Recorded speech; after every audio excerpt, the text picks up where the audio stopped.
It's 10 a.m., you're holding a million shares, and by the closing bell, they have to be gone.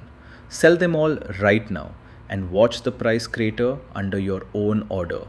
Every level of the book you eat through, you pay for. So wait, sell slowly. Now the market has all day to move against you. Every hour you hold is a coin flip on your entire position. This is the liquidation dilemma. Trade fast, pay impact. Trade slow, carry risk. And somewhere between the panic dump and the patient drip, there is a best schedule.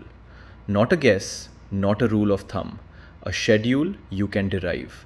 This film builds the machine that finds it. It's called the Linear-quadratic regulator, and once you've built it, you'll find it runs far more than trading desks, autopilots, thermostats, rockets. But we are going to build it here on the trading floor, one term at a time. Start with what selling actually costs. Here's the order book. When you sell at some rate, call it V, shares per second, you eat into the stack of bids. Sell gently, you fill at the touch. Sell hard, and you walk down the book, level after level. The price concession per share grows with your speed. So the cost per second is speed times concession, V times eta V squared. The cost of trading is quadratic in how fast you trade. That's the first term, 1/2 eta V squared. Eta is the depth of the market. Thin book, big eta. Now the cost of waiting. While you hold Q shares, the price diffuses. Watch the fan of possible prices widen. The variance you're exposed to grows like sigma squared, Q squared per unit time. And lambda is simply how much you hate that uncertainty. Second term, 1/2 lambda sigma squared, Q squared. One more piece. At the bell, whatever is left gets dumped at fire sale prices. A terminal penalty, 1/2 H times Q of T squared, with H enormous. Put the three together, and this object, the terminal penalty, plus the integral of risk plus impact, is the Almgren-Kris cost functional. 1999, the equation of optimal execution. Everything in this film grows out of it. Now step back and look at the shape of what we wrote. Your inventory Q is a state, the world's memory, drawn in blue. Your trade rate V is a control, the lever in your hand, drawn in pink. And the dynamics? Q dot equals minus V. Every share you sell leaves the pile. That's a straight line rule, linear. And the cost? Look at it. Q squared, V squared, Q of T squared. Built entirely out of squares. Quadratic. Linear dynamics, quadratic cost. Let's give the pattern room to breathe. X dot equals AX plus BU. A is how the state drifts on its own. B is how your control pushes it. For us, A is 0, B is -1. And the cost? 1/2 X transpose HX at the end, plus the running integral of 1/2 X transpose QX plus 1/2 U transpose RU. Watch each matrix light up over its trading ancestor. Q is lambda sigma squared, the risk bowl. Its steepness is your fear. R is eta, the price of pushing the lever. H is the fire sale penalty. Crank Q up and the controller becomes a hawk, clamping inventory hard. Crank R up and it becomes a miser, barely touching the market. This is the linear-quadratic regulator problem, and it's exactly the object Kirk builds in Chapter 5. We already own the machine that solves problems like this. Part 1 built it. Same crank, new problem. Step 1, form the Hamiltonian.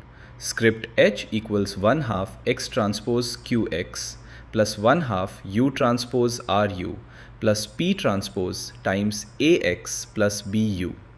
running cost plus the co-state dotted with the dynamics, and meet P properly, the violet shadow price. In this problem, it has a plain meaning. What one extra held share costs you at the margin, the marginal pain of your position. Step 2. The co-state equation. P dot equals minus Qx minus A transpose P. The pain evolves backward from the deadline. Step 3. Stationarity. Set the U gradient of H to 0. 0 equals Ru plus B transpose P.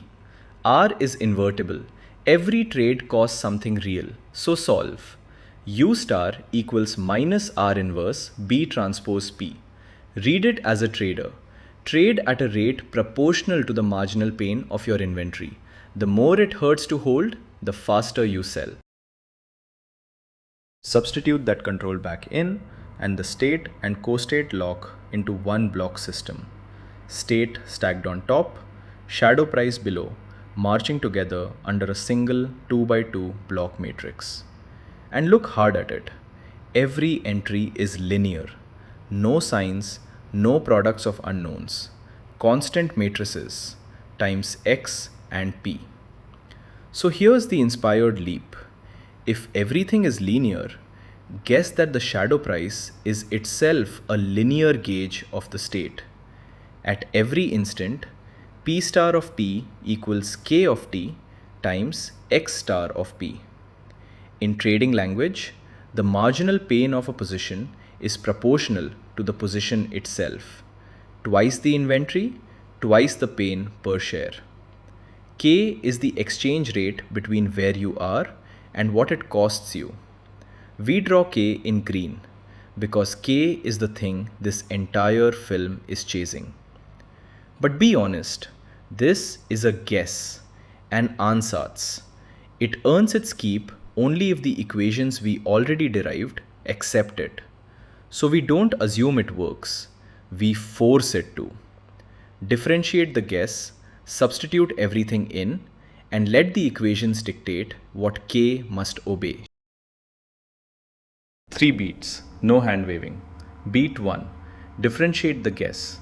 P dot equals K dot X plus Kx dot. Product rule, nothing more. Beat 2. Substitute. For X dot, the dynamics with the optimal control in it. For P dot, the co-state equation. And wherever a P appears, replace it with Kx. Now both sides speak only X. Beat 3. The master stroke. This identity must hold for every state the desk could find itself in. Any inventory, any day. And the only way a matrix times X can vanish for every X is if the matrix itself is 0. Set the bracket to 0 and out falls the hero. Minus K dot equals Ka plus A transpose K minus KBR inverse B transpose K plus Q. The matrix Riccati equation. Look at that middle term. K appears twice. The equation is quadratic in K, even though the world was perfectly linear. Trace it back. It came from the control cost being squared, filtered through R inverse. And its boundary condition sits at the end. K at time t equals H, the fire sale penalty. So you stand at the deadline and integrate backward, from the bell toward the present. You solve it once, offline, before a single share trades. Now collect the payoff for our trader. In the liquidation problem, A is 0, B is minus 1, Q is lambda sigma squared, R is eta. The matrix equation shrinks to one scalar law. Minus K dot equals lambda sigma squared minus K squared over eta with K at the bell pinned to the fire sale penalty. Here is the actual solution, the urgency gauge. In the morning, K sits near 2.1, midday 2.6, 3 quarters through 4.3, and near the bell it rockets past 9. Urgency ramps into the deadline. Feed it back through the law, V equals K over eta times Q, and your inventory glides down this curve. Q of T equals Q0 times the hyperbolic sine of kappa times t minus t over the hyperbolic sine of kappa t. The Almgren-Kris schedule, the most famous curve in optimal execution, and it just fell out of the Riccati equation. Now turn the fear dial, crank lambda up, kappa t of 5, and the schedule front loads. Dump most of it by lunch. Ease lambda down towards 0 and the curve straightens into a line. A straight line is TVAP. The industry's default schedule is just this machine with the fear turned off. But the deepest change isn't the curve, it's what kind of answer we got. Compare. On the left, a plan, a printed schedule, computed this morning, executed no matter what. Then a surprise. A block fill knocks your inventory off the curve. The plan keeps executing. A schedule for an inventory you no longer have. The error just persists. On the right, the law. V equals K of t times Q of t over eta. Same shock hits, and the law simply reads the new inventory and recomputes the rate instantly. The trajectory bends back. Nothing needed to be replanned because nothing was a plan. Draw the loop. The market moves your inventory. You measure Q, multiply by the green gain. That sets your selling rate, which feeds straight back into the market. State out, control back. A closed loop. This is why every real desk, every autopilot, every thermostat runs feedback, not scripts. The gain is computed offline. The decisions happen live. Now the case that shows what the matrix machinery is for. You are not holding one position. You are holding a book. Two assets. Their prices breathe together. Correlation 0.8. And asset 2 trades in a thin book. 4 times the impact cost of asset 1. Same risk, harder to exit. Geometry first. Your book is a point in the plane. Q1 across, Q2 up, sliding home to 0. Risk is a tilted bowl over this plane. The tilt is the correlation. Impact is friction, 4 times stickier in the vertical direction. Now the math, grown on that picture.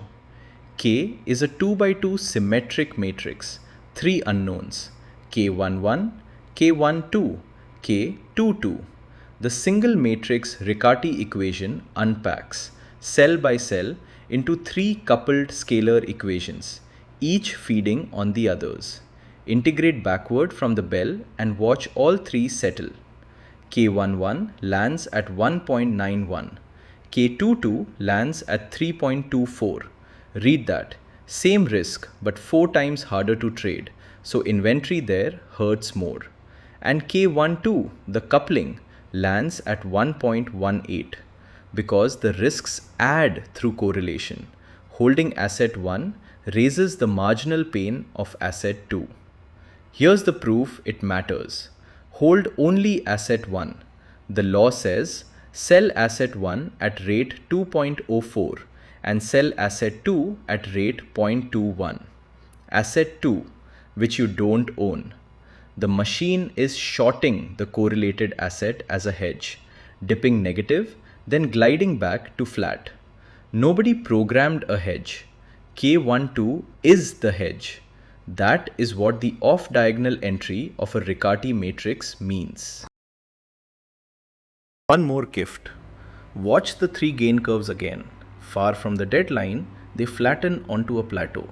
They forget the bell entirely. So, stretch the horizon. Push T out toward infinity. The plateau swallows everything, and K stops depending on time at all. If K is constant, K dot is 0. Drop the derivative, and the differential equation collapses into pure algebra. 0 equals Ka plus A transpose K minus KB R inverse B transpose K plus Q, the algebraic Riccati equation. For our book, K infinity is 1.91, 1.18, 3.23. One matrix equation. one constant gain, wire it in. And notice what desk this describes. No closing bell, just a standing rule. Whatever position the market pushes you into, trade back toward flat at the gain weighted rate. That is a market maker's inventory controller. It's also an autopilot holding altitude and a thermostat holding temperature. The infinite horizon regulator is the machine you actually deploy because it never needs to know what time it is. Step back and look at what we built. One gold equation. Relabel its state and it flies a plane. Inventory becomes altitude. Relabel again, temperature, and it runs your thermostat. Attitude, and it steers a rocket. The linear quadratic regulator is the universal quadratic steering machine. Angren Chris is what it looks like, wearing a trading badge. But there's one fragile step buried under everything. When we solved for the control, we set a gradient to 0 and trusted the flat spot. That move is legal only because V could be anything. Unbounded. Real levers clamp. An order book has finite depth. A thruster only pushes so hard. Clamp the control, and the true optimum can sit hard against the wall, where the gradient is not 0. The flat spot condition simply fails. So it gets replaced by something stronger. The optimal control is whatever admissible value makes the Hamiltonian smallest. H at U star less than or equal to H at any other allowed U.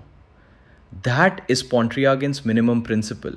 It's where bang-bang control comes from, and minimum fuel, and every thruster that slams between full and off. That's part 3. The Hamiltonian was the key all along. See you there.